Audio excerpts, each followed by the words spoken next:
ఓం శ్రీకృష్ణ పరబ్రహ్మణే నమః. సాంఖ్యయోగం. శ్రీ భగవానువాచ అశోచ్యానన్వశోచస్త్వం ప్రజ్ఞావాదాంశ భాషసే గతాసో నగతాసోంచ నానుశోచంతి పండితాః. భావం: శోకింపతగని వాటి గురించే శోకించుచున్నావు, మరియు నీ ప్రజ్ఞనల్లా ఉపయోగించి మాట్లాడుతున్నావు.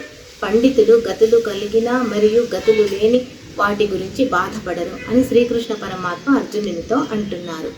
ఈ భావం యొక్క అర్థాన్ని లోతుగా విశ్లేషించి చూసుకుంటే, కురుక్షేత్ర సంగ్రామం మొదలైనప్పుడు అర్జునుడు తన వారందరూ అంటే బంధుమిత్రులను అందరినీ చూసి తన వారితో తాను ఎలా యుద్ధం చేయగలను, వారిని ఎలా చంపగలను అని శోకిస్తూ అస్త్ర సన్యాసం చేసిన సందర్భంలో భగవంతుడు అర్జునుడికి పలికిన వాక్కులు జ్ఞానబోధ ఇది.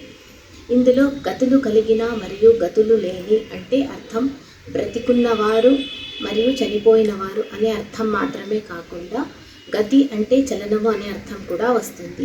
చలనము అనగా సమస్త జీవరాశులు, మానవులు, జంతువులు, క్రిమికీటకాదులు, మొత్తం జీవరాశి. అదేవిధంగా చలనము అంటే చలనము లేని అంటే వస్తుజాలము అనగా చర మరియు అచర, ఈ మొత్తం కలిపి ప్రకృతి అంటారు.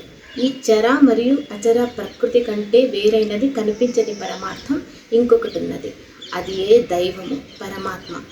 కానీ ఆనాడు అర్జునుడు ప్రకృతిలోని జీవరాశుల గురించి మాత్రమే బాధపడ్డాడు.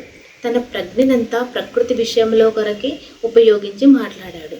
కానీ పండితులు అనగా జ్ఞానం తెలిసిన వారు చర మరియు అచర ప్రకృతి కోసం ఏమాత్రం బాధపడరు. ప్రకృతికి అతీతమైన దైవం గురించి చింతించువాడు నిజమైన జ్ఞాని అని భగవంతుడు తెలియజేస్తున్నాడు. ఇది ఈ శ్లోకంలో భగవంతుడు అర్జునుని ద్వారా మనకు తెలియజేసిన జ్ఞానం.